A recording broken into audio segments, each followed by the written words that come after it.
once I quit putting pressure on myself, like everything was this and I'm so important. And once I go to the fear of losing, okay, and that's about the same time I made my little adjustment on making an impact on players. Once I go to the fear of losing, to me, that before maybe it filtered to the players, they may have got that too from me. And when you don't have that fear of losing, then you don't mind going ahead. If you need to make an adjustment during a game, hey, I'm good with it, because the worst thing can happen is we lose the game.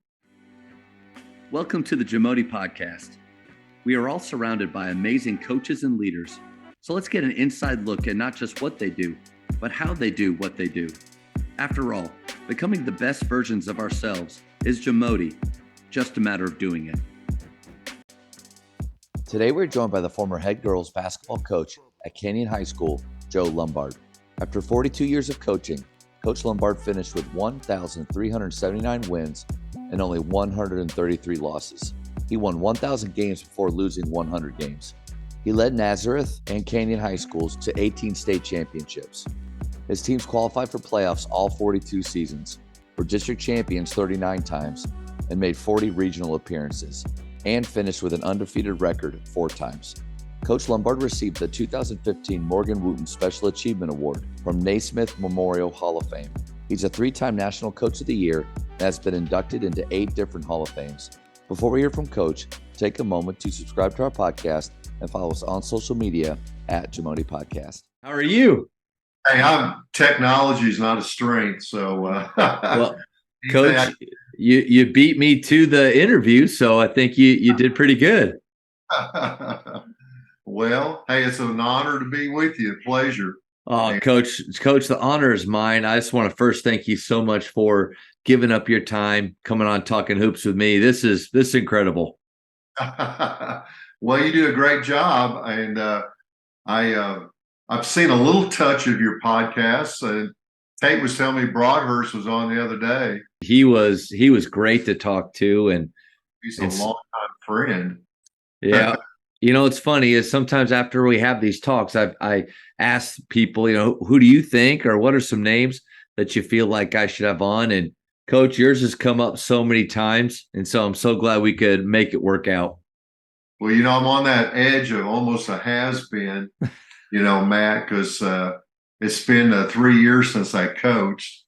But I still love the game. So I hope I can give you something that you like today, and hope it's good for you. Hope it's good stuff.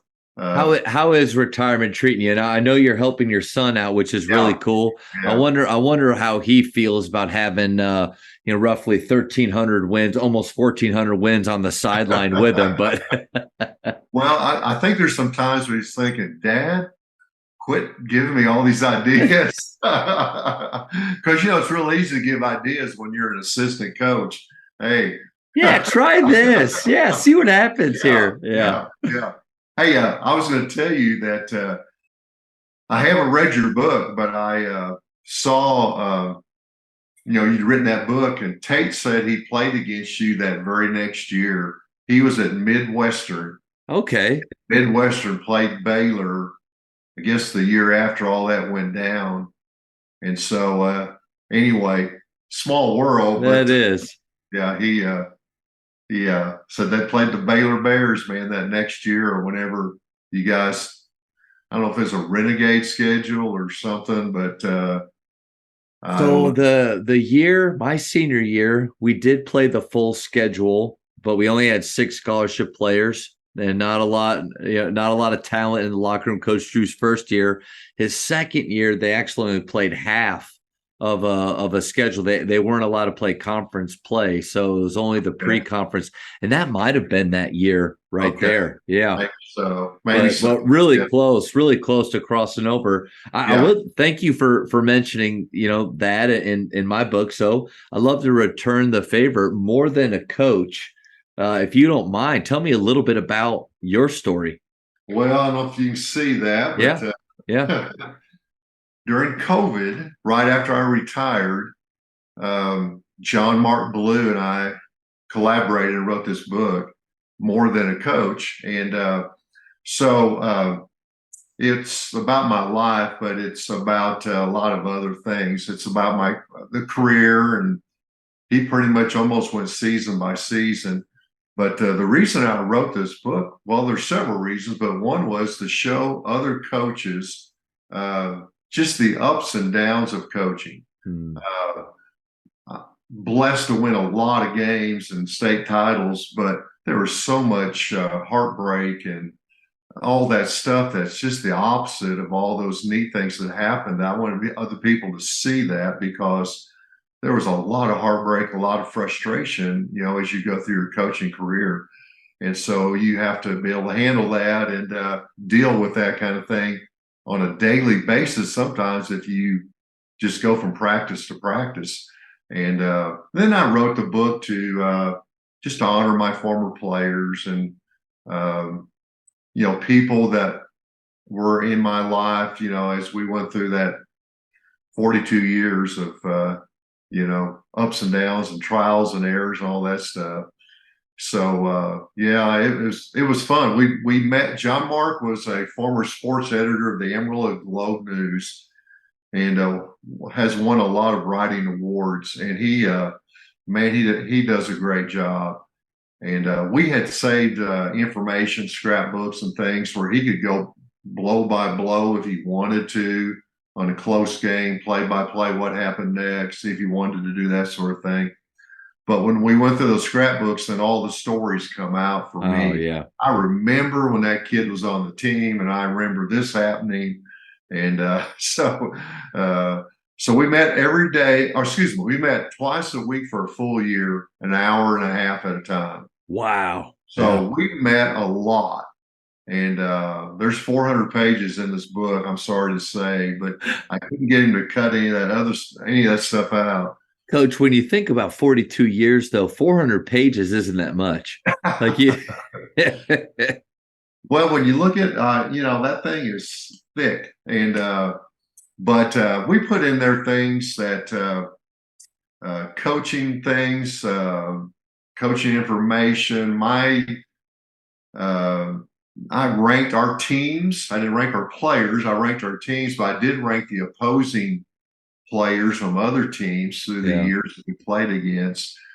Interesting. We had a thing. He wanted me to do a thing, 42 things I learned along the way that were worth 42 years. And it's amazing sometimes how, like I woke up one morning early. It's almost like God was talking to me. And I had 28 of those things in 10 minutes. Wow. Yeah. And so there's a lot of that stuff. We've got some scripture in there to go along that goes along with the chapters, and got a few pictures. And but anyway, so during COVID, that's when we did that all. And at one time, I was wearing a mask. I said, I don't want to do anything to makes our team ineligible here, John Mark, so I'll wear a mask. And I look back, oh gosh. Well, first of all, can't wait to read it. Like after we get off this call, I'm gonna order it. So I can't wait, because what's interesting, I think you said, like, coaches that have won a lot of games, not many have won as many as you or had as long as of a career as you, but a lot of people have written their stories. And I think sometimes it is more just a summary, or it's the highlights. They go through all those good times. When you talked about really discussing the down times, because that is, even though this is my 11th year as a head coach, 17th year overall, and my teams are just behind me here on the wall here. But thanks. Yeah, I actually took it from Coach Broadhurst. He has 35 of those sitting behind him. So I was like, that's a pretty cool idea. But when I look back at that wall right there, there's some amazing moments. But Coach, my eyes and my mind go to some of the failures.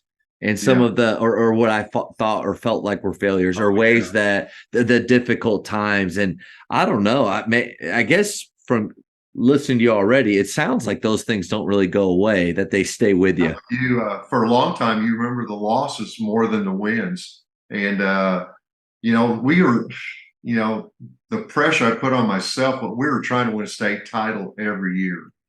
And in public schools, that's not an easy thing to do because there's so many schools. I mean, Yeah. usually you have 250 in your classification.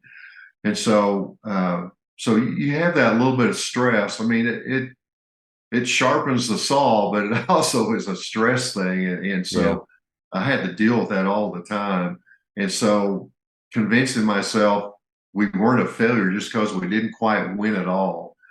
And I think we pointed out in the book where we won 19 state titles, but we could have won 30 because there was 12 or 13 games. We lost to the state champion by 3 or 4 points or less. Wow. Yeah. I mean, if you that's win a all bad those shot. That's games- one bad shot a quarter right there. That's all that right. is. That's one That's one all bad that. call by me or That's something, And but you can't look at that. I mean, it's just crazy to think about. But I'm so grateful I got to coach and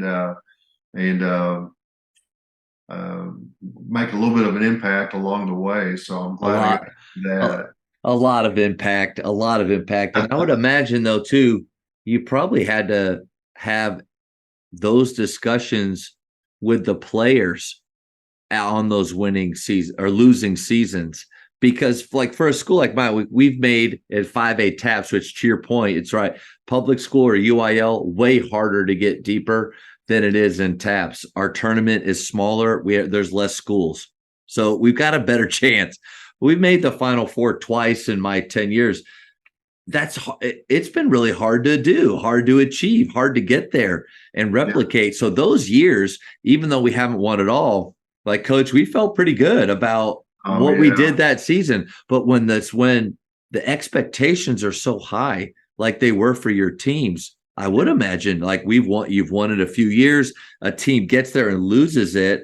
How did you walk them through that? To where, listen, you're not a failure just because we didn't do what we set out to do. How did you do that? Yeah.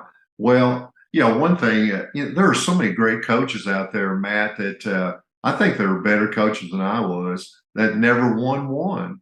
And so, once you go through this, you kind of wish everybody could win one, just to get that monkey off your back.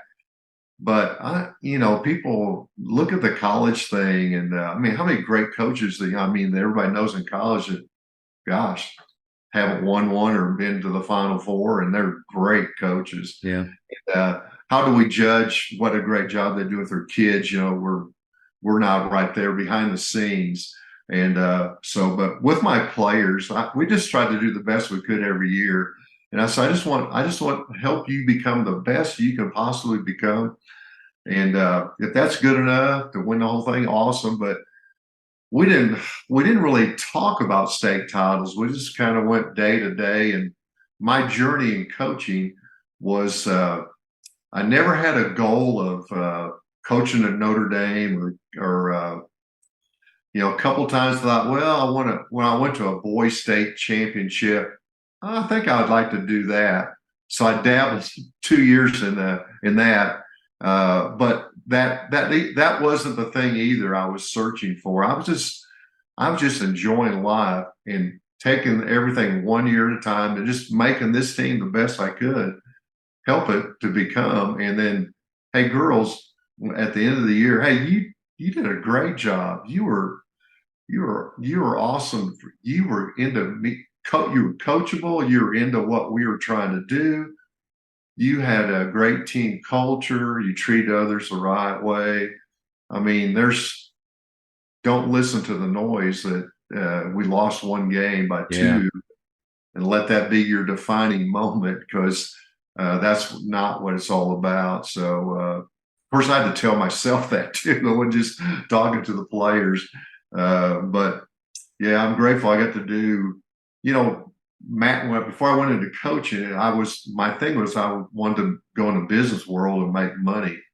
That's how I started out. That was my story. And then I got a calling, like, it wasn't quite like Paul in the Bible, but it was strong. If you saw a bright light and were blinded, then that's.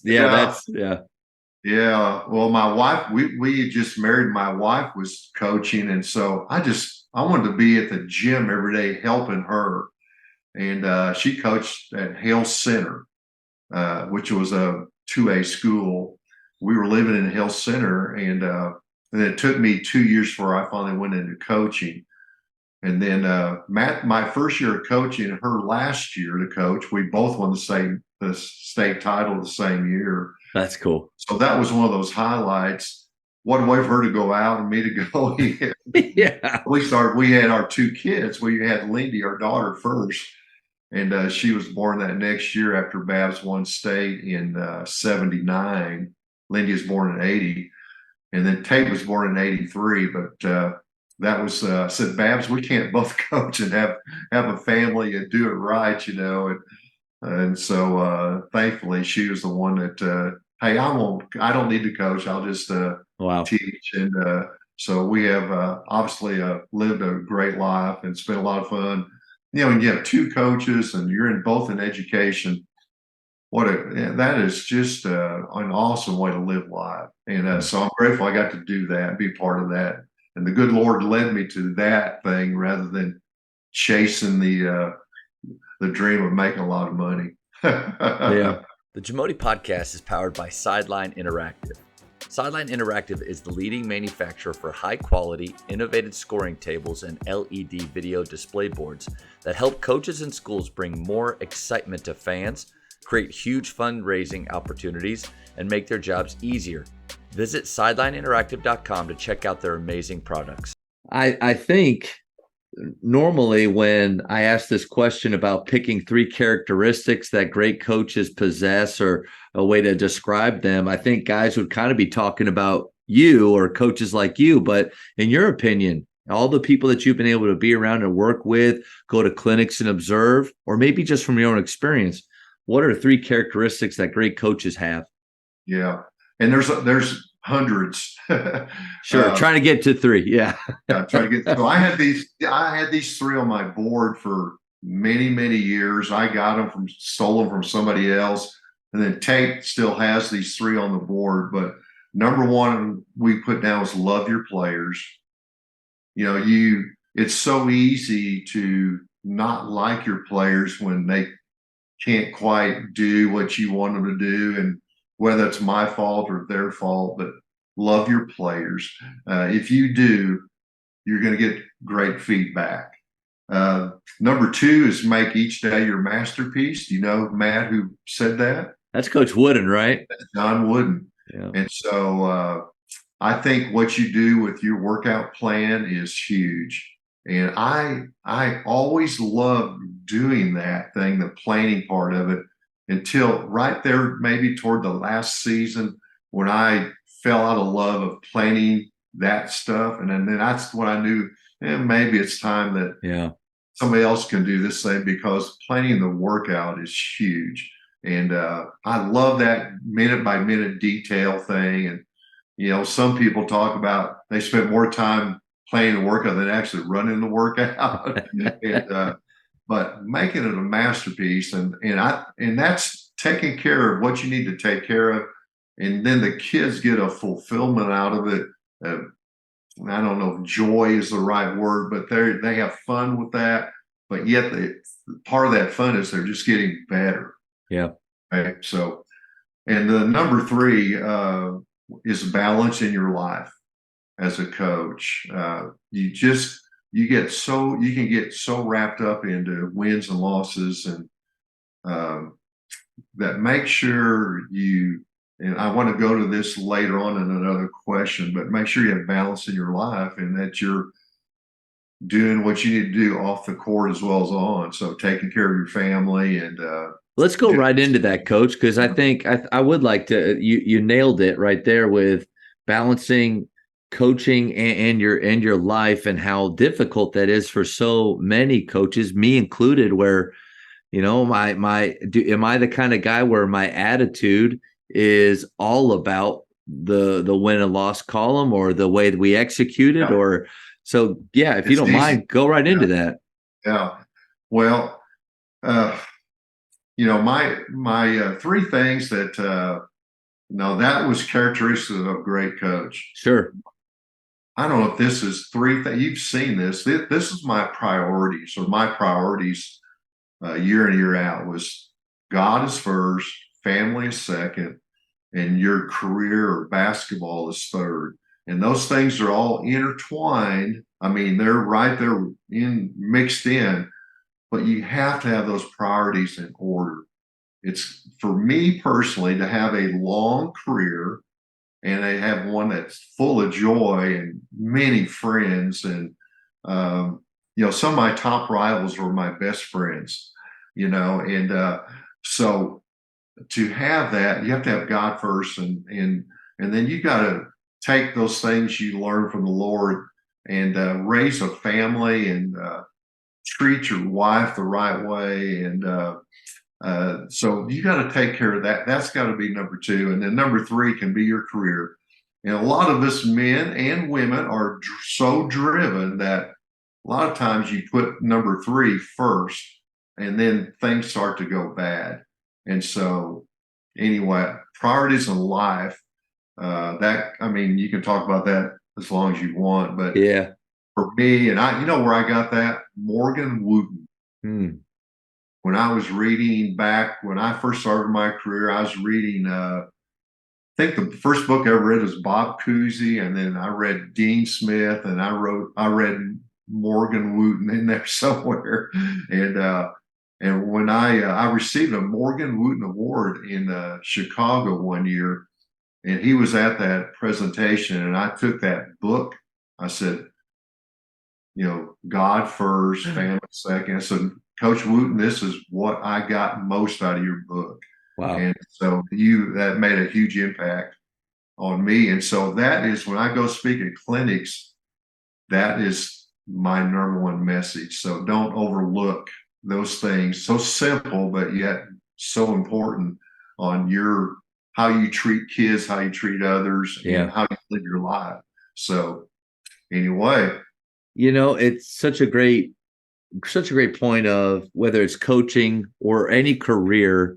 I think we're guilty of at times. If I can just get this part good, then my family life will get good. I'll start going to church again. I'll start reading my Bible again. And it's just completely backwards. The best times in my life and the times where I have the most clarity in my mission, my purpose, is when I'm in the Word. So I'm hearing His voice, and then I'm prioritizing my wife. Jana feels like she's more important than basketball. And then I've got the rest of the time to pour into these guys, but keep it where it's supposed to be. But you had a small little nugget. You said they are blended together. Yeah. And I think the idea that you've got to strictly separate them, that's going to be hard when you're all in like you are. Just like you, Matt, I want my players to know that I'm a Christian, and but hey, we're in this thing. We're going to be as good as we can be, and we're going to win. We're going to do our very best to win a state championship or whatever. But here's my priorities in life, and here's how we're going to go about doing it. And I can't remember the name of that book. Do you ever read that book? It was about a high school boys coach in Kentucky, maybe. I think it was a fictional book, but he had his priorities backwards, and he had so much pressure on being successful that the family fell. He lost his faith, fell behind. And the guy that set him straight in this book was the school custodian. He called him into his office one time. Do you know that book? I can't remember the name of that book, but it went right hand in hand with what we're talking about. And so it's neat to see that. I feel like it sounds like a John Gordon book. I feel like that's something that he would do. But you could see him doing something like that for sure. Yeah. I love that guy. Yeah. I do want to go back to your three things, especially the first two. Loving your players, and I do like that you mentioned a little bit of the difference between love and like, and I think the reminder for me is, do I look back on a team or a season more fondly because they won or they executed? and the opposite of, I look back with not disgust, but less pleasure in the overall experience because we didn't win as much? Or can we get beyond that by, I think, having the approach of loving them and then really setting those expectations of, were they coachable? Were they great teammates? Did they exceed expectations, or that dreaded word, coach, Potential, yeah, that bad dreaded word, potential? But when you Yeah. maximize that, like, Yeah. I don't know, I think that helps when you're actually focused on loving them and not teeter-tottering back and forth with like. Yeah. Well, hey, if I skip ahead to a question, let me go right into that right here. Do And it, then coach. go This back is more. yeah. But when you love your players, or your players sense that, or they sense that you like them, maybe the word like, or they know that you respect them, you're going to get their best back from them. But my experience is, if there is something in there where that's not jiving, and they flat don't like you, you're not going to get their best from you, and your culture is going to suffer. And so it's not like, Matt, like, hey girls, I love you every day. It wasn't necessarily like that, but it's the way I treated them, and the way in my mind. I mean, I wasn't. You could be mad at them all the time, and I was some, I have to admit, but the overriding thing was, no, I'm really in this with them, and I want to, I want to put in there where I can help them best I can. And so it's about the players. Yeah. Really, then it's about the team more than it is about the players. And so you're trying to get the kids to buy into that. Hey, Susie, it's not so much about you, but it's about the team. And what can you do to help our team be better and more enjoyable and those kind of things? And so I would talk to players about that kind of stuff, and be pretty open-minded. They knew, because if I had something on my mind that I thought was important, I definitely would talk to them about it. And I think they really respected that. And it would carry over to the basketball court. I say, hey, what do you think on post defense here? Do you want to change in front or change behind? And or how do you want to guard this screen? And we're going to do it the way you think. And so really, there's a lot of different ways to skin a cat in coaching. And so sometimes we do it the way the players wanted to do it, and not always. And Sure. I was pretty strict. And when I grew up in an era where you had Bobby Knight and those it wasn't just Bobby Knight, it was all the coaches back then. And that's how I grew up. That military background in A little bit, yeah. And so I had to watch myself, because I didn't, not that I wouldn't throw a kid out of practice. I mean, I that's on our list in our notebook, but that we can do that. But that wasn't the object. The object was, hey, let's buy in from the very get-go, and everybody buy in. We're all in this for the same purpose of having an enjoyable season and help us be the best we can become. And so that love your players was an overriding factor. And you get the best out of them if they feel that from the coach. It may not be love, may not be the word. It may be that the coach has an interest in your life, not just basketball. Basketball is 90% of it, but it's that other 10% they want to know about. I would argue, if you're constantly having to use the word love to show them how much you love them or reinforce it, I don't know, you might be missing out on a lot of opportunities. I mean, Mano Watsa says more is caught than taught. And we want them just catching or feeling that appreciation, the fact that we are proud to have them on the bus with us. But I think that the more, it's just like discipline. The more that you have to say how disciplined you are, you might not be that disciplined. Or the culture, more you talk about it, that word, more you use it. Yeah. Coach, I love, go ahead. I'm just saying again, for all the coaches out there, we don't have to go home frustrated night after night because something went bad in practice. I mean, hey, let's get it taken care of. Let's work on it, have it ready for the next day. but go home and love your family and enjoy that time together, because you go home at 6 o'clock at night and those kids, you have young kids, they're not going to be up that much longer. So Yeah. those 2 or 3 hours, man, you do put everything into them just like you do your team. Maybe when everybody goes to bed, then I turn on and watch some film or something at night. Just to help you fall asleep. Because I've always felt if there is something kind of running in my head, then I do try to finish that thought or personally feel like I have a really good plan. But I think you just nailed something too, as we have to remember that it's a process. I know that word gets used a lot, just like culture does, but if you understand that every practice is a part of that brick wall that you're trying to perfectly form throughout the season, that doesn't mean that every brick goes in easily. Sometimes you don't get all the work done that day, but then instead of being frustrated, like you said, the beauty is until you lose or like you win it all, then it's over. You have another opportunity. So I think that to me has helped me stay more sane of when a practice is done and golly, I just don't feel like we're where we're supposed to be. Good news, fellas. And like you said before, you talk to them about those ideas in your head. Listen, today I didn't think we were as sharp in this area as possible, but tomorrow we'll dedicate a little bit more time. You let them off the hook, you let yourself off the hook, and you go home and breathe. But I think you nailed it there. Yeah.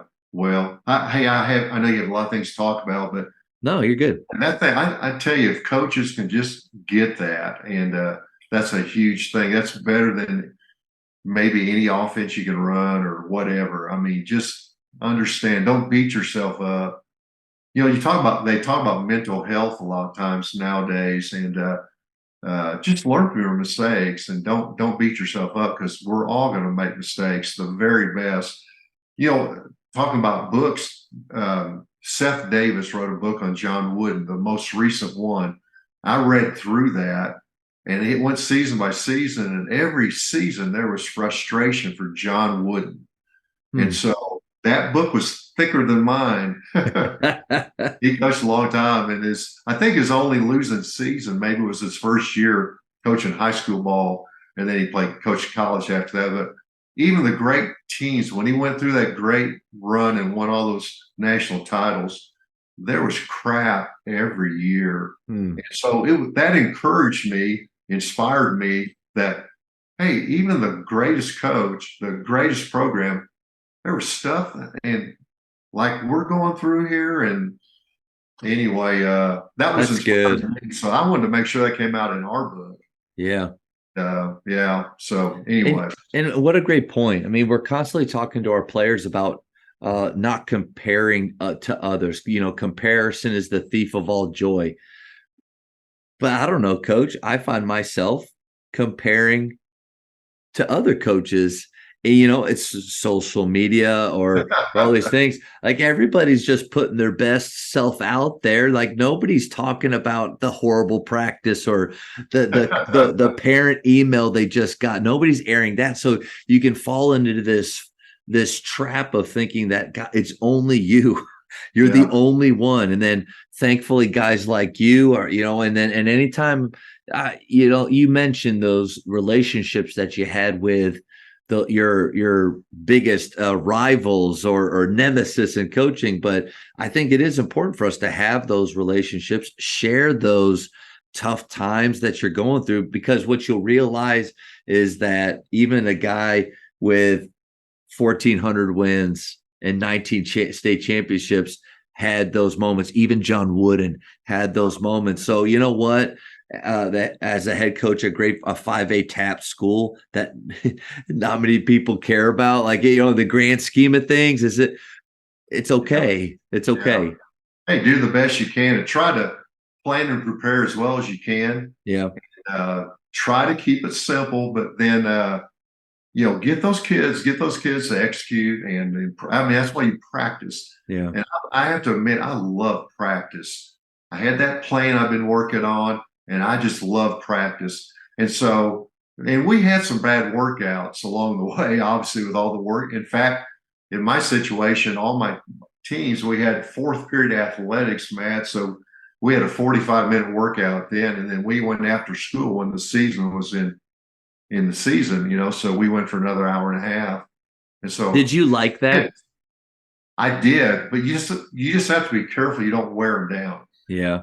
I liked it a lot because we could fundamentals during the period, and then after school is all my team stuff. Basically, we'll talk about that maybe a little bit more here in detail, but I love that because we could do skill development. Of course, back then it was called fundamentals, and Yeah.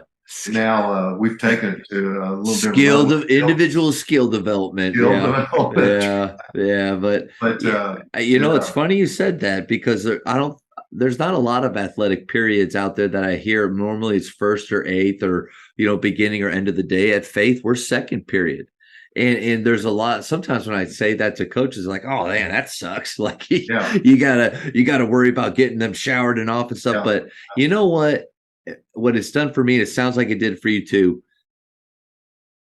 Without realizing it, a lot of coaches start to take away from the fundamentals and the individual skill development because they're stacking together all this team stuff and they're trying to get it all done at the same time. And I would probably be guilty of that too. Let's just say I break practice into 4 quarters. In the first quarter, time-wise, is fundamentals. Well, we got so many things to prepare for. Let's just take a little bit of that time away. For us, and probably for you the same way, we get 43 minutes every day, and all year long, that is individual skill work. Our guys. So when I tell players, parents that playing time, I can't guarantee you that, any of you that, but I can guarantee that I'll train you every day and you'll get better. I can say that because they will have that time. It's interesting to hear you say that you had something similar. Along that line, Matt, back early in my career, I scouted. I knew everything that every player on the opposing team was going to do. And I let my players know that. I mean, girls, you got a coach here that studied. And, well, hey, that was way too much information to give your players. Okay. So what I started doing about, I don't know, halfway through my career was when I talked about the other teams, say we had a big district game coming up, 5 minutes is all they got. So I put the clock on it. And so we did 5 minutes usually during the athletic period that we went through what the other team did. That was it.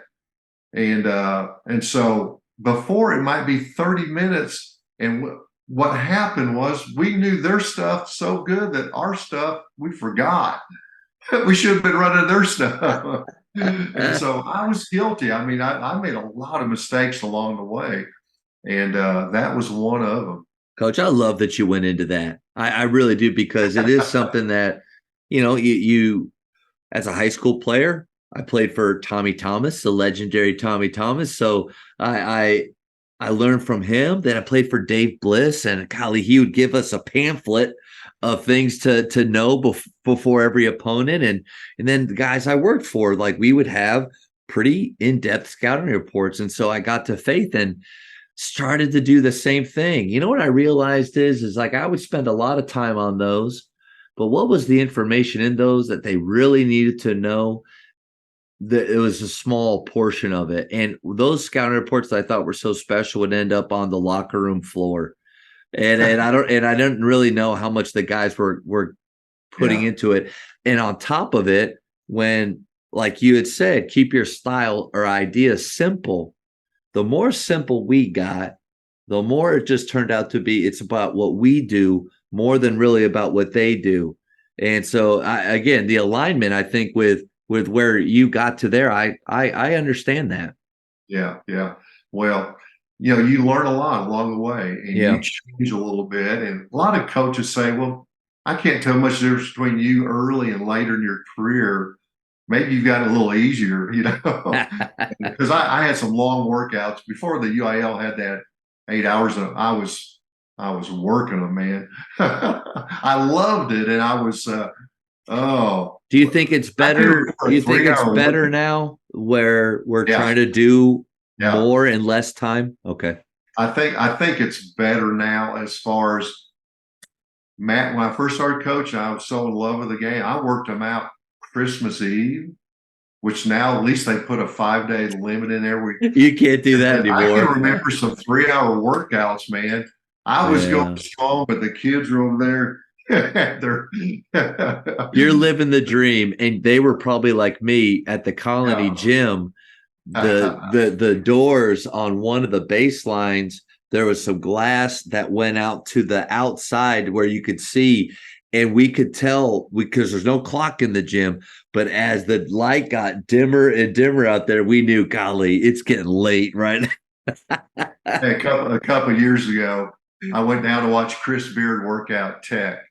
They had just been on some type of a retreat, and so hadn't touched the basketball in a couple of days. So they came back, and a bunch of us went down to watch them work out. Well, we stayed the whole thing, and it was about a 4-hour workout, Matt. So there are guys that are still going strong like that.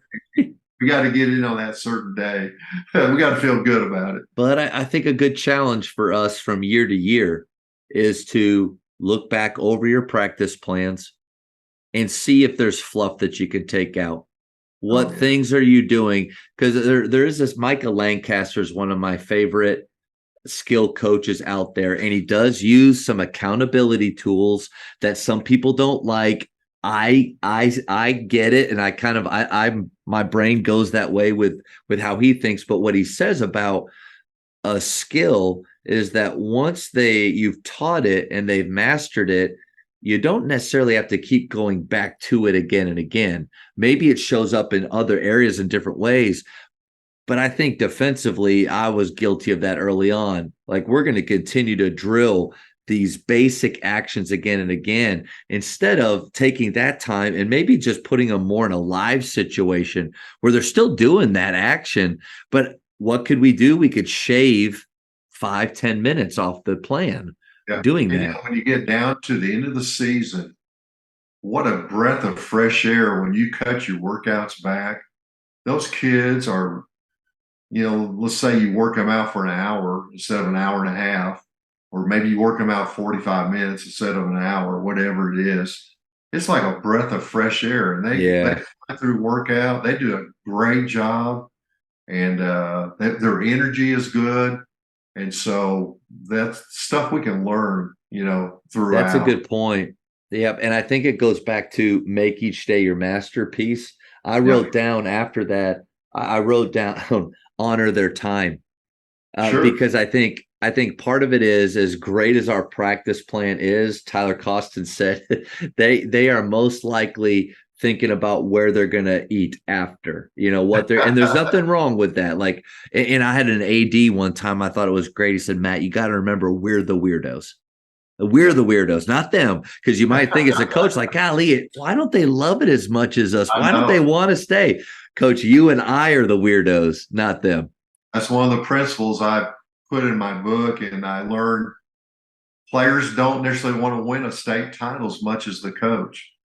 Players want to win, but it's not the coach. It can be an overriding thing. And so you have to be careful and understand that too. They're not going home. And I'd ask my players the next day, hey, did y'all see LeBron play last night? Did you see how low he was getting on his drives? Coach. Yeah. The Bachelor was on, last night. LeBron who? Yeah. I had Krzyzewski one year. I was at a clinic where he spoke. Had him write a team. I had him write a little note to my team, Lady Eagles, and he said, "Work hard and good luck to the Canyon Lady Eagles," something like that. It's really, awesome to have him do that. And I took it back. The players didn't even know who Krzyzewski was. You're like, you have it, in a frame and everything. I had a frame. That's right. Coaches, the Jamodi podcast is powered by Shoot 360. The future of basketball has arrived in Dallas-Fort Worth. Shoot 360 combines the latest sports technology with the fundamentals of basketball skill development. The result is a one-of-a-kind video game-like basketball program designed to improve your shooting, dribbling, and passing. Visit shoot360dfw.com to learn more and register for your free 1-hour workout evaluation. Shoot 360, the future of basketball is here. You know, I have written on my board here just kind of some daily reminders. A lot of the reminders, these little nuggets, are just from these talks I get to have. I'll hear something, I'll be like, golly, I need to have that on my board so I can see it daily. And one of it is just the reminder of it's my job, but it's their game. Yeah. And I never want to take that away from them. I never wanted to the pressures that I might feel, or that hunger, that drive to achieve some of the things that you have or other guys, not to put that pressure. Because, you know, when I watch them shoot every day, we play a lot of shooting games that deal with increasing their speed and then putting pressure on them so that those reps are real. But that's enough. Like, that's enough stress that they need to have with this game. I've already done it to them. Don't put any more. Yeah. Oh yeah. We can do that. I can do that really easily. And you know, I don't know, I tried to get better at that as I went through my career. I mean, Bobby Knight, I mean, I thought I was going to be a Bobby Knight coach, and man, that very first year I found out it was not me. And you have to, everybody has their own skill set and have their own way of doing things. And we all don't have to coach exactly the same way. It's kind of what you get the kids to buy into and what they can learn from you. And it doesn't have to be the same, and you don't have to fake it and try to be something that you're not. And man, I regret a few of the words that I chose to use when I was a young coach, Matt, that I look back and say, how stupid, you know. And but what is, your brain doesn't fully develop till you're about what, age 30 or something? Yeah, like 25 or something. So if you started before that, mine was late even. So well, let me ask you, how long do you feel like it until, you know, not like a groove or hit your stride, because you're a lifelong learner, and so probably the real answer is never. But at what point in your career did you feel like, okay, like I know who I am in this deal?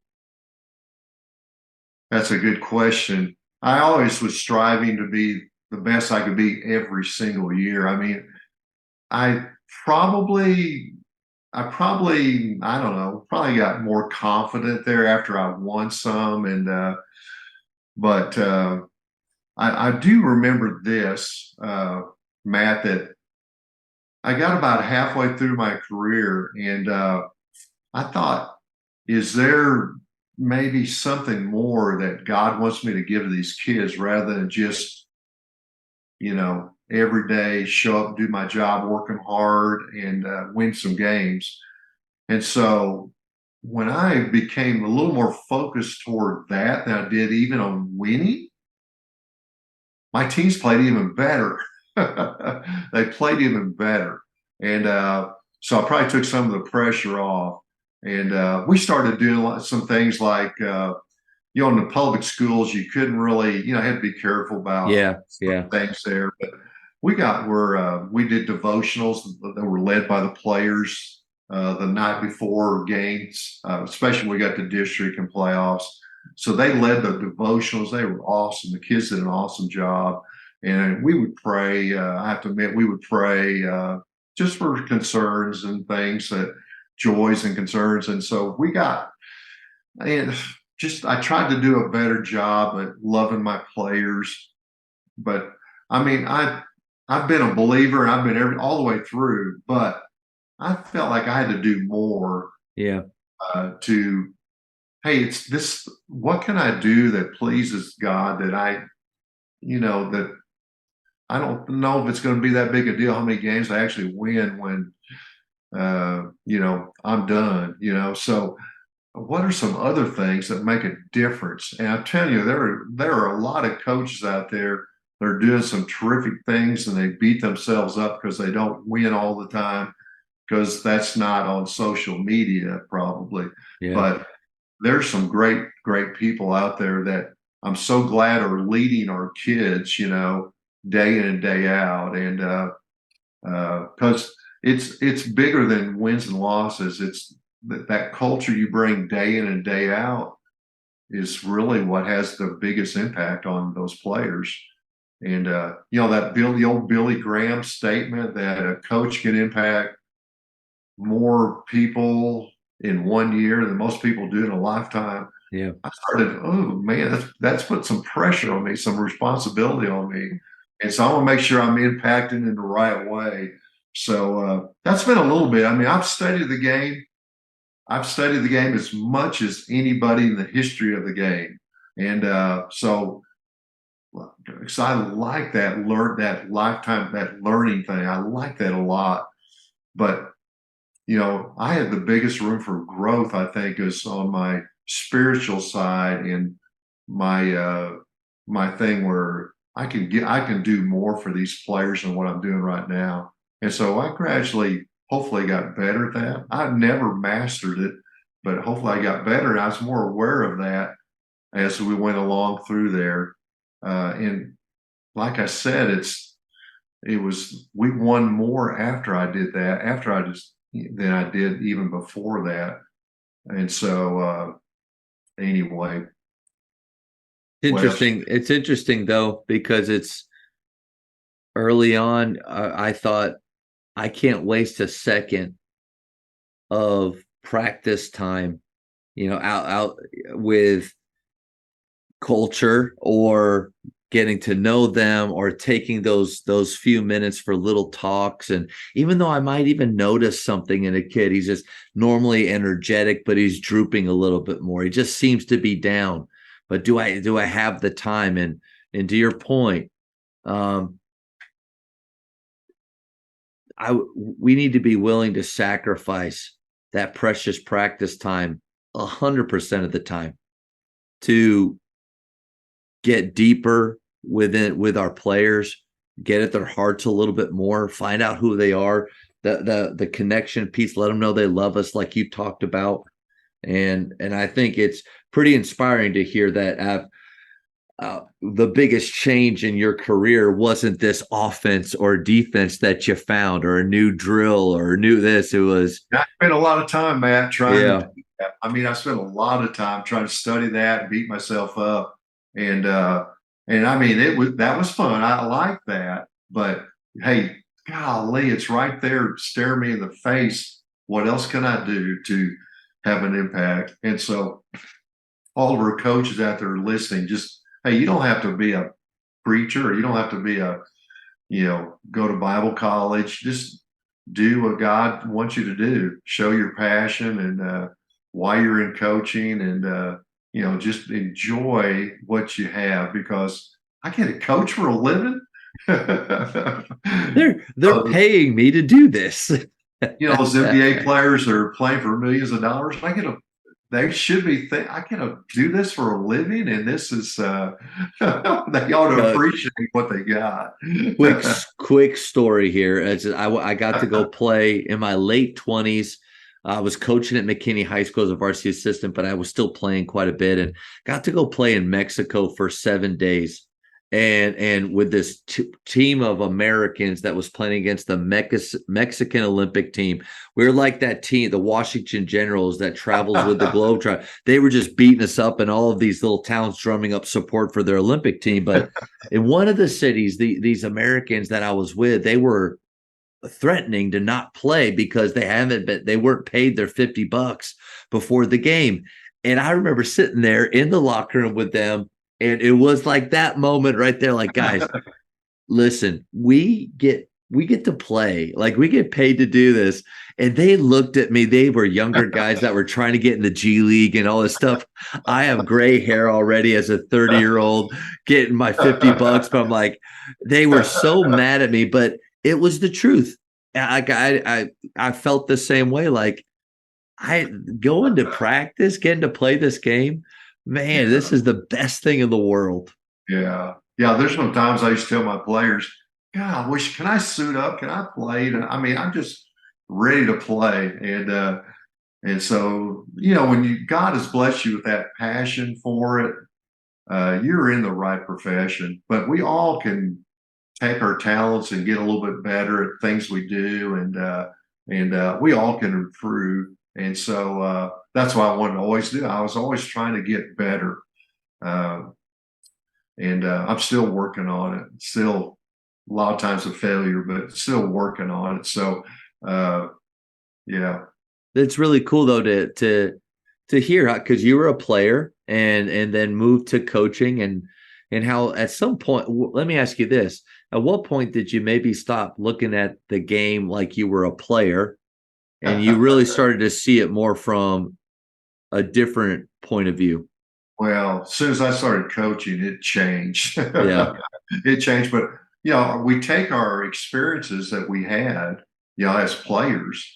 I had a coach in college that he ran a new offense every year. And back then it was the Dick Motta offense one week, and then it was Rudy Tomjanovich, and then it was I don't know, all the great coaches back then. We had a new thing, and maybe one or two guys might be able to understand all those little things, but the Kentucky offense, and oh man, I tell you, and here I was duplicating a little bit of that same thing. I just had to slap my wrist. What am I doing here? The kids get more enjoyment. You've hit on it about getting better, improving, and they do that through their skill development, and it's more than remembering an offense or play. And when that skill development directly complements the way you're playing, to me, that's when you really start to, that improvement accelerates. Yeah. I think a good question for you is your favorite style to play or to teach, but golly, over 42 years, I mean, I've seen a lot. I got to imagine, you've seen so many ideas and fads come and go or stay. Some have stuck around, but was it every year or two? I mean, I think you kind of answered it a little bit. That were you reinventing or just constantly shifting to maybe the way that what this team needs? How did you do that from year to year? Well, because I was active learning all that stuff, I was trying some of that stuff out along the way. Now, mainly I did that in the springtime when I had the kids in the spring. There wasn't a ball game on the horizon till next year. So I did a lot of that experimenting in the spring, but you don't really get better doing that. Maybe you get better defensively because you guard all that different stuff. That's a good point. Yeah. So maybe that was pretty good. But my career, Matt, the first 3/4 of my career was post-oriented. We were inside, outside. And I'm telling you, you can win that way today. I mean, it's not, I know but we used to have teams, and our goal was to shoot 50% every year. If we didn't shoot 50%, we shot 48 or 47 and 10 turnovers or less. And so we played under control, and we played inside out. Of course, you have to develop a post player, but I always thought that was the best way to shoot a three, was throw it inside and let them kick it back out. You step into it, shoot a three. I think, to me, that's the easiest way to shoot it. So I still have a little bit of that background. But then I'd say the last, I guess when Calipari started talking about, well, I tried to run Bobby Knight in motion in the middle of all that stuff. No, really back early. And how'd that go? I talked to Bill Self about that. Was probably the hardest stuff to guard, what Bobby Knight used to run. Yeah. So you gave all these screens and you do all these reads off those screens, and it's hard to guard. And so if I had a bunch of old men playing, that's what we're doing. We're setting back screens, flare screens, and I'm going to pick you to death, and we're going to come back, roll back to the ball, and do all those things. Now, I would love to play like that. So I had the inside, outside. I played half court man. I did press when I felt like I could full court press, and I did press. But we had a lot of grind out games too, Matt, that were not easy. And one in particular, we lost to Levelland. I think it was 22-20. And we were number 1 and 2 team in the state of Texas in the same district. Wow. And then we met in the regional finals for about 3 straight years, 3 or 4 straight years, or 5 straight years. And that's when I was over coaching. I knew their stuff as well as they did, and I tried to get that to our players. And I thought it hurt our what we did, our offense and stuff. And so, but we played a lot of those type games where every possession was huge. Okay, there's of course no shot clock, and so you played to win, right? And so anyway, I was kind of brought up playing that way a little bit in high school, and then of course college was just all over the place. But in my early years of coaching, we were, and I mean, I still had the goal of 10 turnovers my whole career, but hopefully it was a little more free flowing and not so much. I felt like I took the pressure off the kids. They played better, right? I mean, I don't teach them so much of what the other team was trying to do. Okay, so if I could do it right now, if I had the players, so in girls, if I had 5 girls, if I had 10 girls, they're all 5'8", 5'9", 5'10", we would full court man press. We would run the 2-side break. We would run some type of 4-out or 5-out motion with some dribble drive principles, and we would sub when we got tired. I'd bring in Betty Lou for Susie. She'd come. I think that could be a lot of fun. Now that's having 10 similar type players that are pretty high caliber type players. I played a little bit like that in my career, but I never felt like I don't have a backup for my point guard. I don't want her full court pressing the whole game, getting some fouls and getting tired. And so we didn't play like that a lot. But if I had the team, or if I had a boys team, everybody was 6'3", kind of lengthy, and I would switch everything. I would, like I said, we would get to the hole, but we'd shoot threes, and we'd get paint touches, and we would play kind of like that, if that makes sense. I don't know if that's enough detail, but that's how I'd like to play. But to win, you have to be realistic on what your team can do and not do. And so even though I may like that the best, most of the time I felt like I couldn't win like that. I just didn't feel like we had that type of team. And so we had to play a little bit differently. And so there was a year where I ran a lot of set plays, Matt, because I just felt like, man, we just can't score, and but we're smart, and I can set up some shots. And so, hey, that was kind of rewarding. Hey, we scored on that set play, and we scored on that set play. And I've heard of guys that had 100 set plays. Can you imagine going over that in practice? And what kind of fun is that for the players, or even the coach? I mean, what kind of fun? I mean, that's not really. We have set plays, but we'll start out with about 4, and we'll kind of go from there. What we need to add along the way or take out along the way. But 100 set plays, I don't know how that can't be a lot of fun to me. And then, now that's my opinion, but you can win that. You can win a lot of different ways. That's the cool thing about basketball. Man, that's a good point. Coach Weiss at Levelland, that was our back early when we were battling Levelland every year back when I first went to Canyon.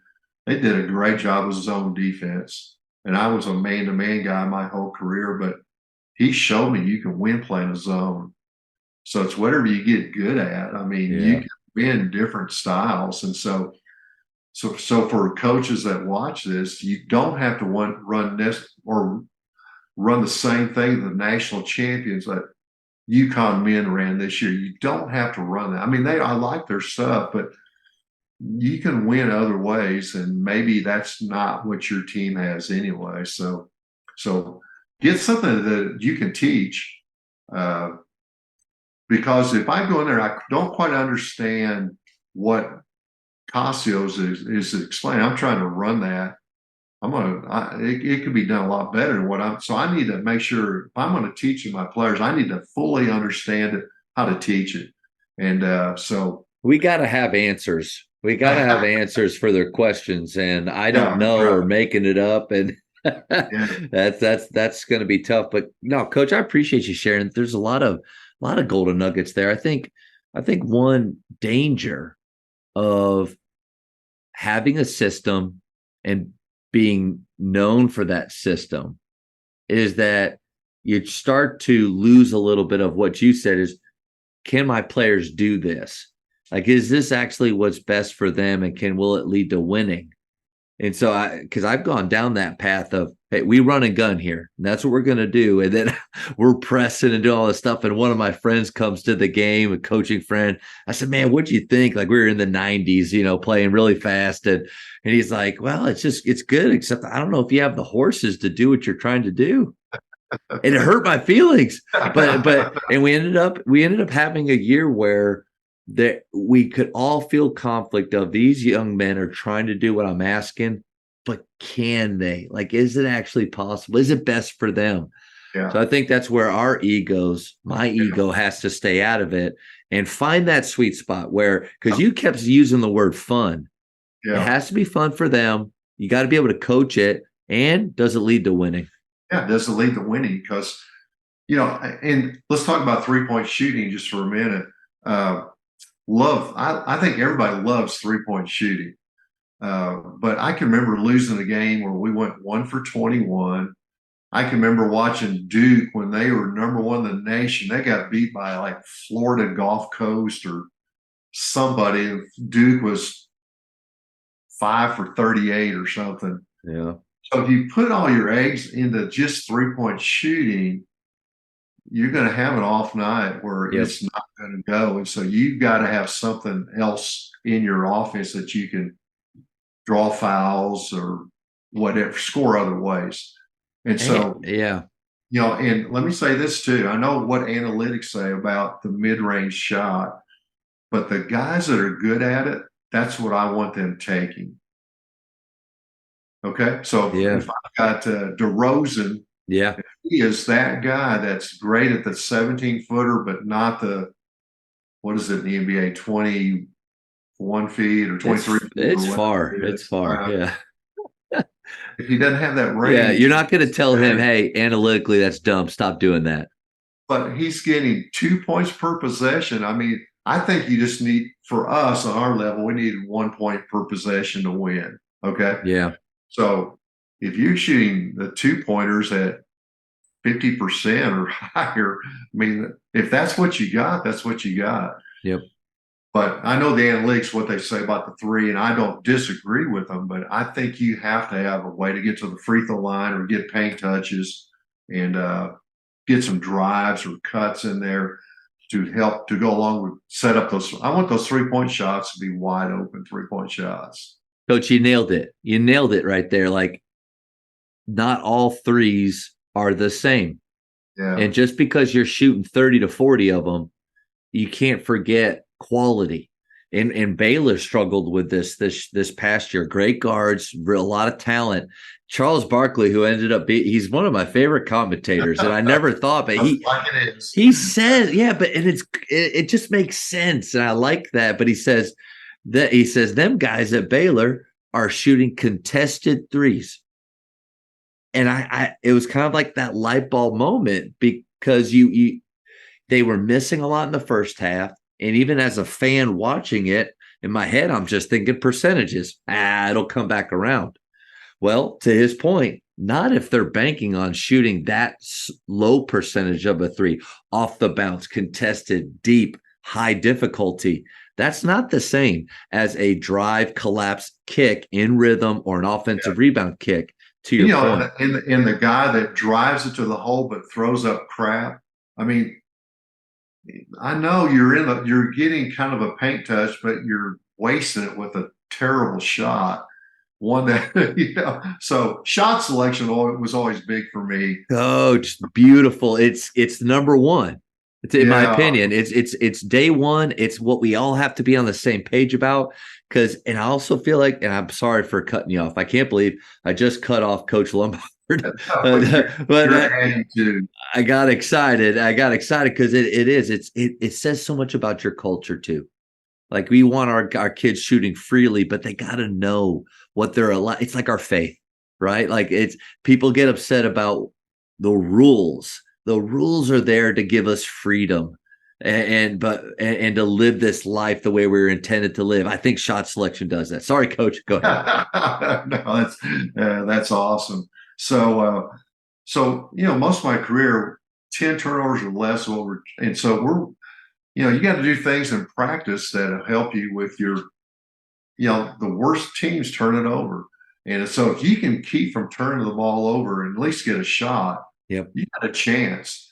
But if you're going to turn the ball over all the time because you're out of control, and really where I see a lot of kids get hurt, get injured, is they're doing things they're not really capable of doing, and they're tearing ACLs and things where they're out of control. So you have to train what you want them to do when they get in the lane and not throw up, get something off balance and throw a bad shot or get hurt on a.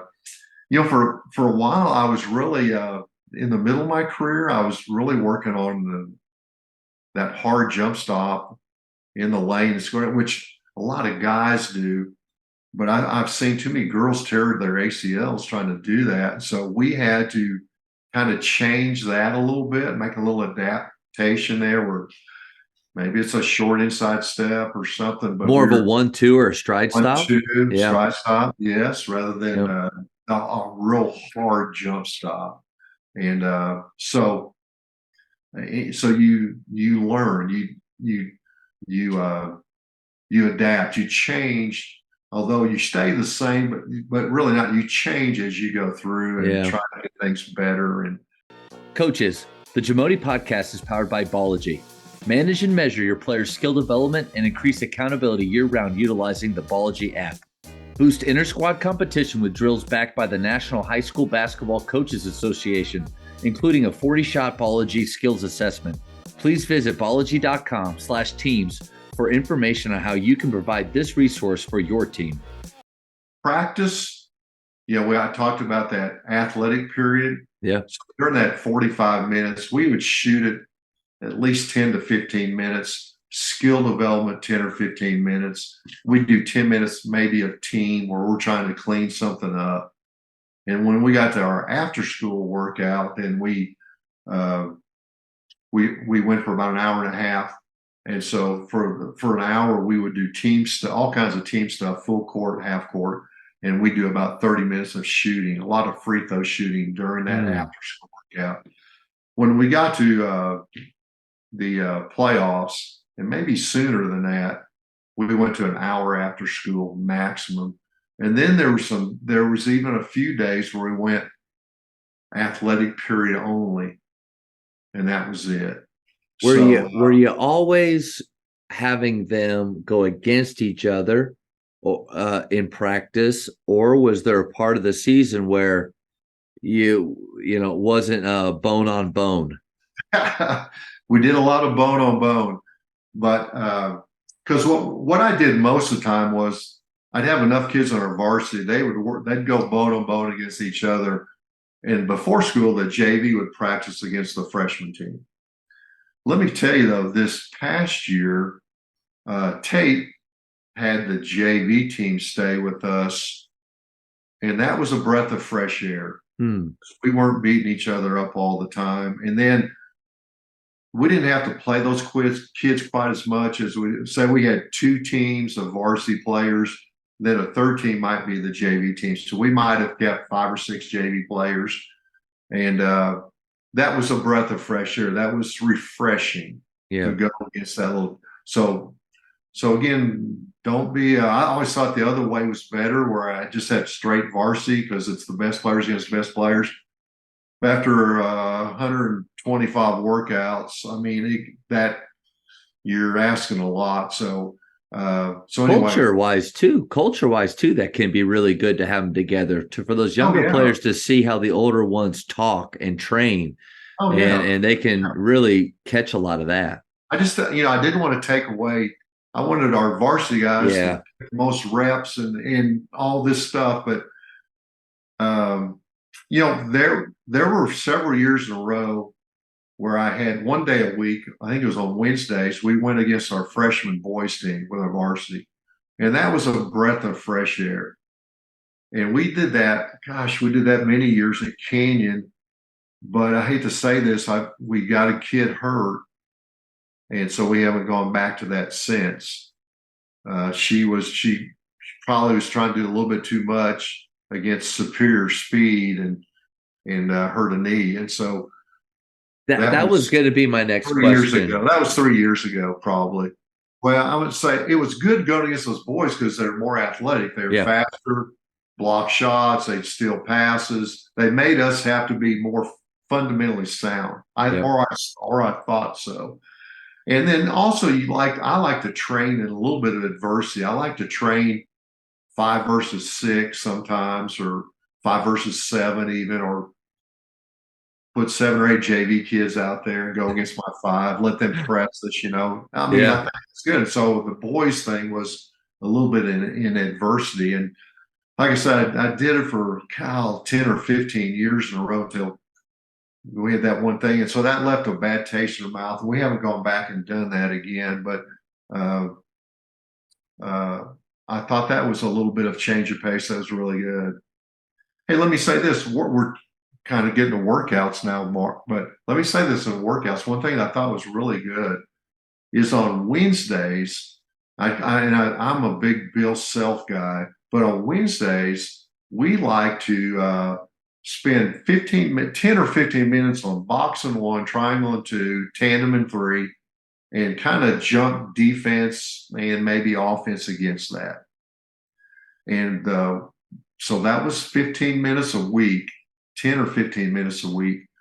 And there were many times throughout my career where we had to go to just a little bit of junk for just a couple minutes, paid off. So you use those. You felt like occasionally you used those in spots and it helped a ton. Yeah, maybe it was after a timeout, or maybe it was just I can think back of a couple particular games where we just couldn't stop somebody, and they had some stud players, and we had to go to triangle and 2 and won the game for us, and we really hadn't worked on it very much. So I'm a big believer in plan A, plan B, and maybe even a plan C. You don't spend much time on plan C. I probably didn't spend enough time on plan B. It was half court man defense, but there's times that zone on plan B helped us, and that tandem and 3 or triangle and 2, box and 1 thing helped us. So just 10 or 15 minutes. I know your time is precious, but we did that on Wednesdays during the season only. We didn't work on that on the off season, but just on Wednesdays, about 10 or 15 minutes.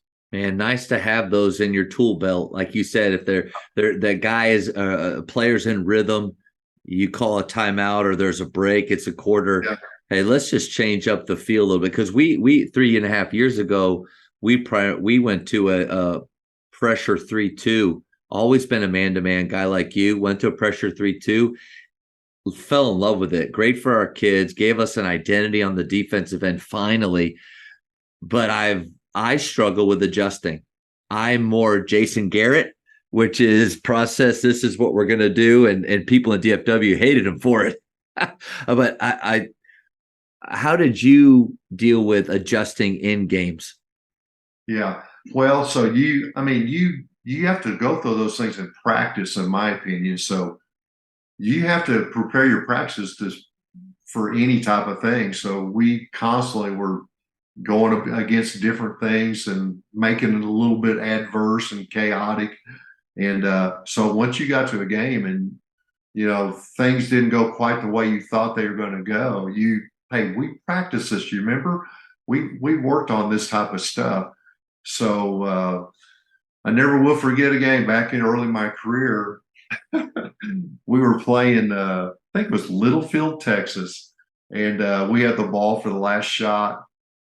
Called timeout. Come over here. Come over here.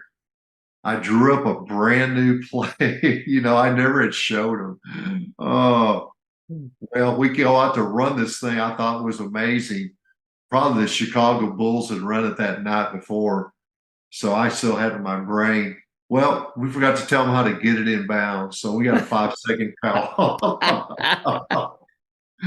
Hey, I made a lot of mistakes along the way. Did you own that one, or were you like the coach that throws the clipboard and gets mad at the players for that? That was my fault. It was when we ever tried to do. Now, there was a couple of times I had a guy named Johnny Hampton as a longtime assistant coach with me, and we had a lot of, we thought alike, and we were a good team. He probably assistant coach for 25 years. Oh, wow. We're playing a team in the state championship game, and they go triangle and 2 on us. I didn't think we had anybody that good to even merit that, but they went triangle and 2. And then it got to be, they did it in the second quarter, so got halftime. We had a few minutes to kind of come up, and Johnny came up with a simple little thing we had not worked on that worked. But normally that stuff doesn't work if you haven't practiced it. And so anyway, but this one particular time it worked, and we kind of got them, the triangle 2 ended up being their second defense. Sometimes you score a couple times, get a couple easy buckets, and they're out of it again. So I can't remember your question. Just adjusting during games, because Dick DeVenzio, the founder of PGC, is one of. I went to PGC as a high school player twice under Dick, and then got to direct for them for 5 years. So his books and his ideas, I'm really fond of. And I'm actually going through one of his. I remember seeing his books. I think I read some. Running the show. Like, I'm going through this right now. And he literally talks. He laughs about how commentators will talk about halftime adjustments that coaches make, and he said majority of the time they're doing the exact same thing. They're just doing it the way they're supposed to do it. And he says with more effort and with more energy, but people come and say, well, what a great adjustment at halftime, whatever you did. And I thought that, like, man, I don't think we did anything really different, because we're pretty simple. But I'm wondering if that is a part of the game that I need to get better at or evolve in, is those in-game adjustments. And I just didn't know if you had any pointers there. Yeah, well, I think again, if you're going to win the game, 95% of it's because what you do in practice. Maybe 5% or less is your adjustments during the game.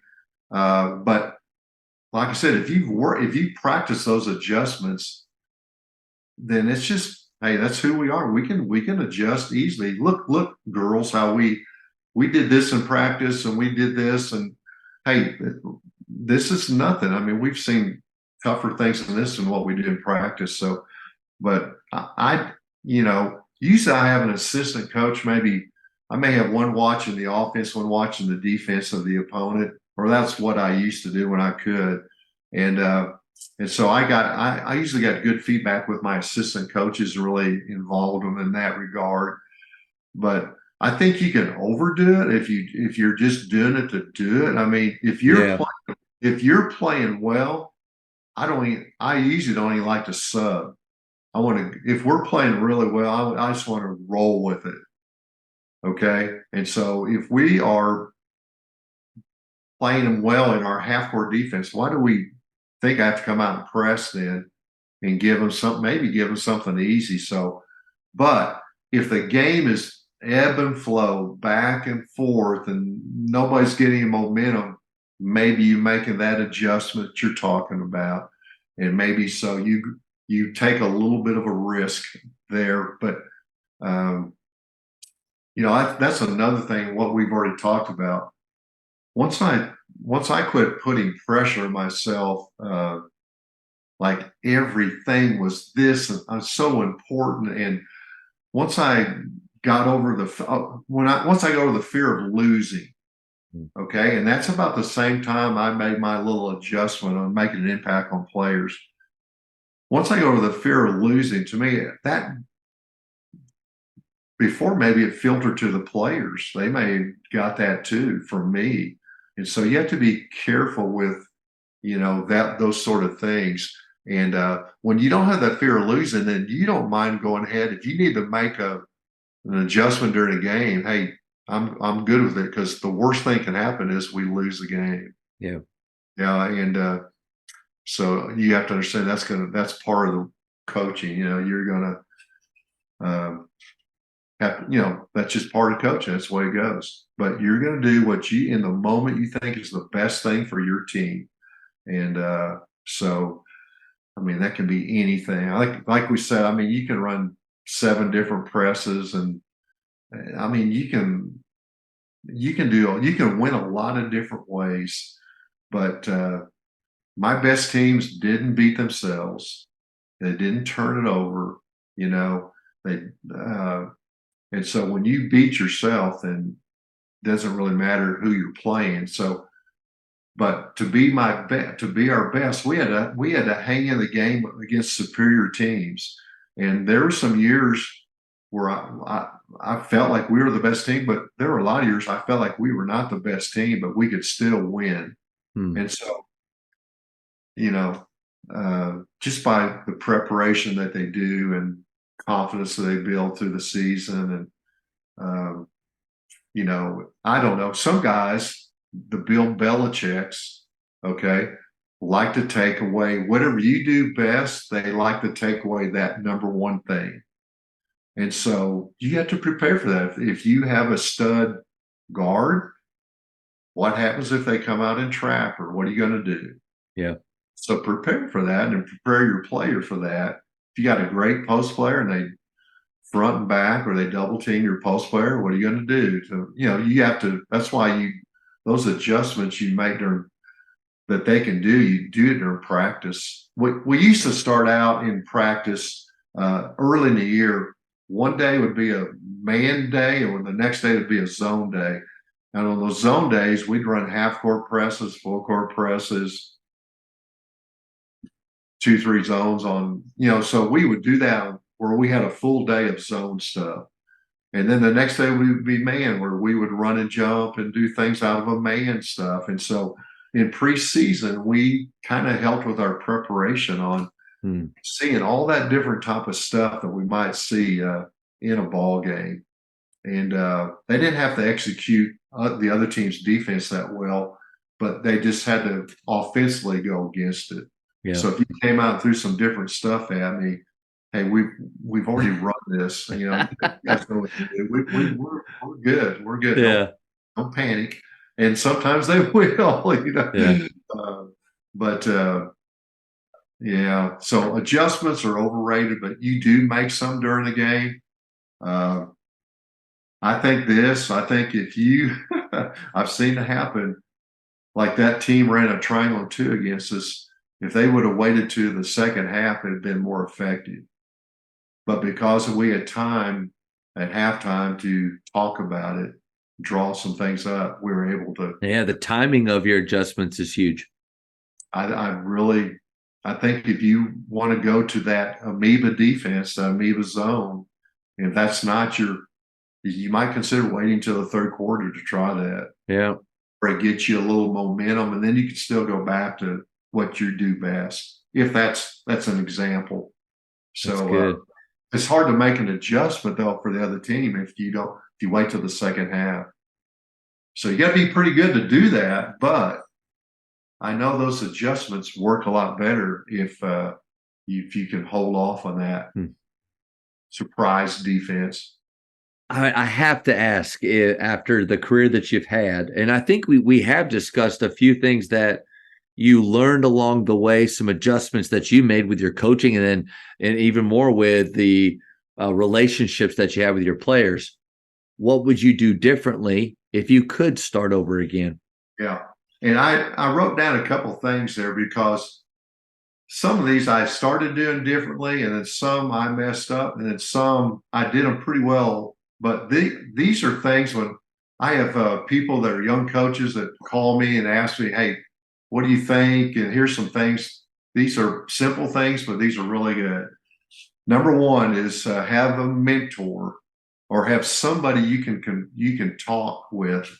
Uh, Maybe somebody on the staff and maybe somebody that you can call, but have a mentor where you're just not, I don't think it's good just to do it by yourself. Yeah. I think it's good to have these conversations like we're having where it really gives me strength when I visit and talk to other people and know that they're kind of got some of the same problems I got. So collaborate and have a mentor or mentors, however you want to do that.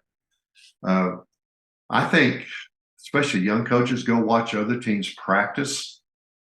To me, that's a big key in winning is, what can I do things in practice that'll make us better? What are some thoughts there that I may change what we're doing? And then, like for me, our lifeline was the junior high program. So I was highly involved in the junior high program. So, in public schools, it's not like you're getting move-ins every year. You got to go with what you got. Yeah. And so, but if you develop those kids, you got seventh grade, eighth grade, ninth grade, I mean, you got some time there to develop those kids and form that personal relationship with those kids and learn their strengths and weaknesses.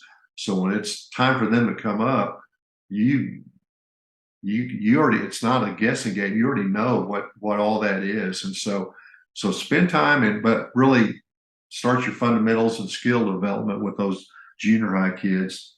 I've talked about keeping it simple. Hey, as a high school coach or junior high coach,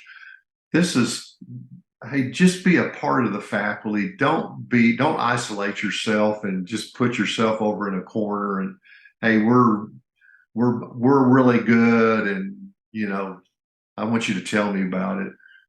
Hey, what you're really good or should be is humility, and you should be a servant leader and be a part of that faculty in a way that they want to support you because of how you respect the rest of them. So, so hey, the things about putting your high school principal in the team picture, whatever you think about that. I did that some. I didn't do that every year, but you definitely want to have support group that'll help you if you need help in different ways. And so I've been blessed just to have so many friends along the way and so many people. Like I was never afraid, and this is what a lot of my other coaches tell me, and I would do that. I'm guilty of this, but I don't care if it's a junior high coach. I would go visit with people and I would find out different ways to do things. So I'm looking for a better way of doing things. So I'm a lifetime learner and I'm always trying to, get something, some little nugget like you talked about, some little thing there that'll help me with my whatever I need help with. And so don't ever isolate yourself. Just learn as much as you can, but be who you are. You don't want to be like me, and I don't need to be, so be who you are, but learn from these other people. And I may run your offense, but I may coach it a little bit differently, or I may have my own little thing. And that's okay. That's what don't be a fake. I mean, just give them who you are and love those kids and know, you can do some great things. Coach, that's a good list right there. Well, one thing as a and part of your culture too is you got a coaching staff, you got players, and it's kind of like you want it to become like a family, kind of in certain ways. I mean, and there's going to be some times that you don't agree with what your own kids are doing. Yeah. Or, I mean, it's not that you can't have some discussions there, but you're going to go to battle with your family and try to help them and vice versa. If you can get them out of the, nowadays I don't know. I just see a little bit of the selfish thing. It's all about you and not about what the team does. And, I know you have to see it as being you want those kids to get better. That's what you're pushing them to do, but do it in a way that it helps the team. It's not just about them getting a scholarship that's great. We hope you get a scholarship, but you're on this high school team and enjoy the heck out of that for these years. And you're going to be rewarded. College coaches are going to find out about you. And so you don't have to score 30 every game. You just have to, I think they respect you if you know how to win. And we had a kid on our team this last year that during the summer, the college coach heard our kid talking. She was communicating to the other players. That got that college coach's attention. So how about that? So that she didn't say anything about her shooting ability or her speed. It was great communicators are rare. So there's valuable things that you can do that can really make you valuable with your teammates. So players need to be great teammates. If they can be great teammates, everybody is going to like that situation. That's going to make you a better team. And they need to buy into their role that coach has them doing. And I think it's okay for coaches to have those meetings with those players. And that role can change, but you had something about player meetings in there. We always had a player meeting at the end of the season. Then we had the one at the end of the school year and what you need to get better on during the summer. But then we had a lot of just individual 1-minute player meetings during the year where we're on the gym floor and, hey, Susie, come here just for a second. And here's what I think you can do a better job at, or here's what your strength is. And so you can do that in 1 minute right there on the court. If I ever took them in my office, I always had another coach with me, and that would be we did a player questionnaire, Matt, each year. We tried to find out things about the kids, like what's your biggest fear, or who's your hero, or if nobody knew this thing about you, what is it you'd like us to know about you, and things like that, where you can actually have a nice discussion and get to know the kids a little bit better. But hey, sometimes we don't have the time to meet in our office with other coaches. So those little 60-second meetings, those are just as important, and you can do them throughout the year. And every practice I tried, even when I had 30 kids out there in practice, I tried to call everybody's name out during practice. So they knew that hey, Doreen, hey, Bunnatine. Remember, that was Elvin Hayes' sister's name, Bunnatine. Hey, whatever your name is, I'm going to call your name out during practice. And so I want you to know that I'm thinking about you and you're important to what we're doing. And so I try to do that and then 60-second meetings before or after practice are huge. Yeah. Coach, I just forgot that I was on a call with you. I felt like I was at a TABC clinic and just hearing, and I like the kind of the random nature that I think our talk had. It just went different directions, but I mean, just the time to have with you like this we're not done yet, but it's just incredible. Oh yeah. Yeah. I enjoyed it a lot. I love talking basketball, and I don't know a way to solve a lot of the world's problems, but man, hoops, I can help people solve problems. Or create some too, probably. Coach, the speed round, these are going to be quick questions. The first thing that pops in your head. Okay. Favorite ice cream flavor? Butterfinger. Ooh. Vanilla ice cream, Butterfinger. Yeah, that's good. Greatest shooter of all time? Rick Mount. You never even heard of Rick Mount. He played at Purdue back in the 60s. There was another coach that said that. It said his name. Look at that. And he was he's from Indiana. Well, I grew up in Indiana, so I knew about Rick Mountain. He was the first player ever on the cover of Sports Illustrated, a high school player. And he played for Purdue, but we'd get all the Purdue games. He shot it off one leg. He shot it off both legs, and he was a great shooter. He was the same year as Pete Maravich and Calvin Murphy.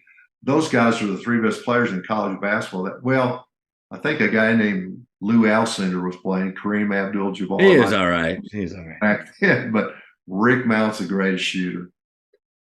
Well, okay, this is a new question. What's your favorite one-liner to tell players? It's not about you. It's about the team. That's a good one. The best gym that you've ever played or coached in? My favorite was probably the Drum in Austin, where our state tournament was at every year. That was probably my favorite. But gosh, I've been in so many gyms because I coached on a Class A level when I coached at Nazareth, and I've been in so many gyms since then. Pampa has a little bit of history in boys basketball. They won some state titles way back. They've got an old-time gym that I really liked. It has the beams in it, I really like going there to play games. So that's one that comes to mind. Now, there's some newer gyms that, but I like kind of those old-time gyms. No doubt. Yep. Texting or talking? Talking. This is an interesting one. For high school, shot clock or no shot clock? Yeah, that's interesting. Can I make it a longer answer? Oh, of course. I've been always extremely against the shot clock. And the reason was it gives to me the team with the most talent is going to win. Yep. If there's a shot clock. But you might have the upset with the teams where there's no shot clock. Okay. Right. So I was just trying to my thinking was it gives everybody a chance an outside chance to win. I think the inferior team is going to get blown out if there's a shot clock. Now, let me take that another direction. And I've been strongly opposed to it. I'm getting a little more on board. Okay. Because there's a coaching thing that I haven't studied up on this. Maybe I will. I don't know if I was coaching with a shot clock, how would I change? Because you got to change. You got to do something so much quicker. Yeah. So I would love that opportunity to study up on that and see what I would do in that situation. So early, 100% opposed, and now I'm 60 opposed, 40 in favor. Okay. So Tommy Brackle would love to hear that you're 60-40 now, because he's been pushing for that for years. But I completely agree with you. The better teams will win more of the time. I do like the idea of the overall player development that I think comes from it. So if I believe in individual skill work and all of my guys getting better, the deal with that shorter time period is that whatever action you're running, there's a really good chance that it may break down and one of the five has the ball and has to make something happen. They have to all know how to play off of it, and they all need to know how to attack gaps with it. So I think from a skill point standpoint, I see that. And it takes me and you out of the game a little bit more as coaches, because back in my day as I grew up, the inferior teams a lot of times would hold the ball. So your skill development was just not turning it over. And that's right. I'm in the game. It's 10-8 at halftime. And so otherwise you might have had me down by 25, and I stayed in the game. Yeah. And so that's what I'm saying. I think superior talent will win every one of those games. You could have a great shooting game, maybe make a lot of threes, have that career game and beat me. Possessions, right? Like the better team wants more possessions, The inferior team wants less. You can't control that as much with the shot clock. I do think too, defensively, it would make you'd be able to do some interesting things, because the idea of kind of a Loyola Marymount idea, more of pressure. But when if you don't get a steal, when that shot clock dwindles down, suck right back in. You know the shot's coming, because when we were running and gunning and almost a Grinnell type style a few years ago, teams started stalling on us, Coach, in the second quarter, and we were up 10. But they were just moving it around while we're scrambling and doing all this stuff to create the tempo. And in my head, I'm thinking, if there's a shot clock, they couldn't be doing this right now. But it's just like, it does take maybe some of the strategy that those inferior teams could have, or inferior talent could have. Back in 2003, we won it was mythical USA National Championship in high school basketball. And this guy, he always, when we went to the Nike had a national tournament at Christmas time. It was in Santa Barbara, California, and then it was in Phoenix. So we went 3 or 4 times, and they paid for. Wow! I had to pay for our airplane flights, but the kids did. They paid for basically your room and board. It was a pretty good deal. Yeah. And so anyway, one year, it was not even my best team. We won the national championship because we beat the number one. We got there, and right off the bat, we beat the number 1 team in the nation out of California. Linwood, I can't remember, somebody in Los Angeles. I think we beat them the second game. They had 8 Division I players, and we had this team from from Mayberry, that they called us Hoosiers because we were slow and white, non-athletic. But we took care of the ball. We didn't let the press bother us, and then we just were patient on offense, and we ended up losing to Christ the King in a close game. Christ the King had everybody going to Maryland, and we lost to them in single, like 7 or 8 or 9 points. Well, the very next week, Christ the King gets beat by another big flute team at another tournament, I guess. And so we are thrust into the number 1 position. And so here we are. This it's not even my best team. They get mad at me when I tell them this. But we won out. I say, girls, if there's ever a time to win out, we're never going to have this opportunity again. We're number 1 in the nation. All we got to do is go undefeated the rest of the way. And I said, let's go for it. Don't sweat it. Just enjoy the moment, and let's go with this. And sure enough, I think we had one close game there in the regional tournament that was but after that, we wow.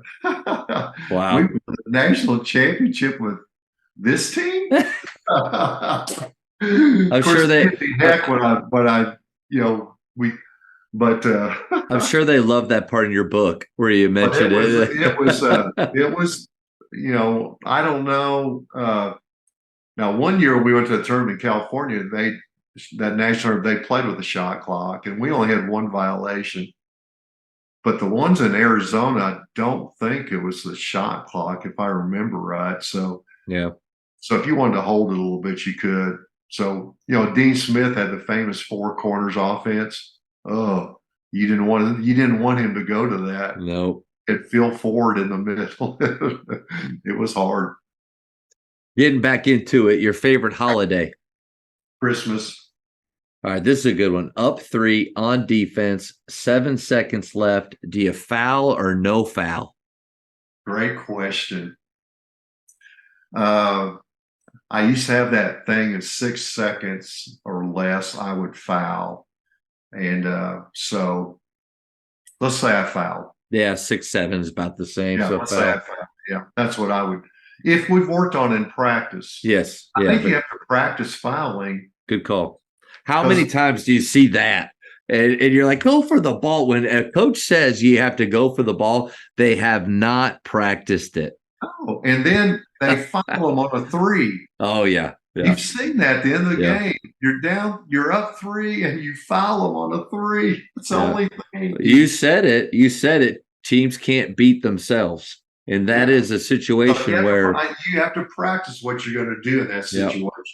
And Yep. so some of my teams, I didn't think they were capable of being able to not foul. So, but other teams did. So my thing would be, if I had a team, I think they could understand it and do it correctly, we would foul. Yeah. What book besides your own would you give to someone? Gosh, I've read a lot of books. I love everything that John Gordon writes that you mentioned. The energy bus. I mean, there was something we studied with our team. The one that stands out in my mind, though, is John Maxwell wrote a book that talent is never enough. Talent is never enough. I thought that was a really good book, and just thought the little things making a difference, you know. I read a book. Have you read the book? It's called Legacy. The All Blacks. The All Blacks. Oh, that's a good one. Sweep the Shed. Well, that was one of the most recent ones that I read that earlier this summer. That has become a mantra for our team, because we don't use the word culture a lot. Culture is who you are, how you do things, how you show up every day. But we do have some themes or words that we live by or we try to live up to. And one is excellence. And so not perfection. You've said it a bunch of times, just being better today, trying to continuously improve a little bit. And so excellence is that to us. But a big part of that is sweeping the shed. So that has been the guys at the end of the workouts are yelling that as a reminder to everybody to leave this place better. But that, if anybody wants to know, I mean, really, how to build a team and a culture, it's that book. Hey, Tate had his first, let's see, we've been in school at 3 or 4 days. And the first day when he talked to the players, he said, girls, you're going to sweep the shed. And that means everybody helps pick up the locker room. Because so many kids don't do that at home. Yeah. And so they're not used to doing that. And, well, the next 2 days, everybody's doing it. Everybody's sweeping the shed. And so right now, the locker room looks really good. And then it's up to us to hold that standard. So that's when we're doing some shooting games, and I warned them that I'm going to do this, I'm going to randomly, when it's a 4-minute game or so, I'm going to walk into the locker room and I'm going to grab stuff. I love towel pushes. I think it's the greatest form of consequences of all time, because if they go slow, it hurts. If they go fast, it hurts. And I don't have to watch them do it. I don't have to time them. They just go do it. So I'll have the towels out. Sure enough, the other day, one of my seniors, he put his school shoes underneath his deal. They was out. So I walk out with the shoes. I set him down and he comes up with his head down. I'm like, what happened, bud? He's like, Coach, I just didn't think you were going in today. So I think it's the random checking. I think that's important. I mean, there's things you're teaching the kids right there, you know, that aren't just for basketball. Yep. I got a couple more here, Coach, because this is one of the longest speed rounds I've ever had, but it's good stuff. It's good stuff. No, it's not bad. In basketball, who's the GOAT? Michael. Good answer. Good answer. Clutch. Too clutch. Ooh, this is a new question. Name a bucket list item that you need to do. Oh, man. I went to the Final Four, so that was the one bucket list I had forever. Bucket list. Man. Coach, it seems like you've done a lot of cool stuff. The fact that, you know, you're struggling to answer. You've lived a pretty good life. I'm pretty happy. You know, I always thought when I was going to retire, I was going to travel around and watch everybody play. And so a bucket list would go to watch Duke at Cameron or Kansas, watch them play in their home court. And so I'd probably still love to do something like that. But since I've been coaching, I'm volunteer coaching. I don't have a opportunity to really do that. And but I would say go to one of those places to watch a game. But, maybe more than that, I want to go watch some of those guys practice. Yeah. Watch. I love to watch Tom Izzo. I love to watch a Michigan State practice. Yeah. Oh, gosh. Yeah. Yeah. Man. I love that kind of stuff. Coach, 1 hour and 55 minutes of your time. This was incredible. And hopefully for you, you felt like it flew by, because that's how it felt for me. Feel free to cut any of that stuff out that you want to cut No out. way. No way. No. And please don't apologize for that. Like I want these talks to always go as long as possible. Yeah. I don't feel like there's ever a moment when you and I, where it just kind of fell flat. We hit every question, but the way that it went was super cool to me. Yeah. Well, I just, I definitely don't know it all. And but I love coaching. I love the game, love working with young people. And then you look back and say, I feel like this is a calling. Coaching can be a calling, and so answer the bell, just be who you are, and let God lead you. And I think some amazing things will happen that you'll be very rewarded. And so marrying another coach and another teacher, it's been the greatest life, and I appreciate it a lot. Grateful for getting to do this sort of stuff. So I know guys like you that are 30 years old, 41, Coach, 41. Okay. You look 30. Man, thanks for that. I'll let my wife know that you said that. But Coach, I do want to thank you for not just this time that I was able to have with you, because to me it's precious, but also for being faithful for 42 plus years and still helping with the game and helping your son, but just for what you've done for basketball and for so many players' lives, and just the impact that you've made. This was an absolute honor for me. Well, thank you. It's an honor for me, and God bless you. And I wish the best luck of all of our people that listen to this. Sorry it was so long. It's a little bit like our book.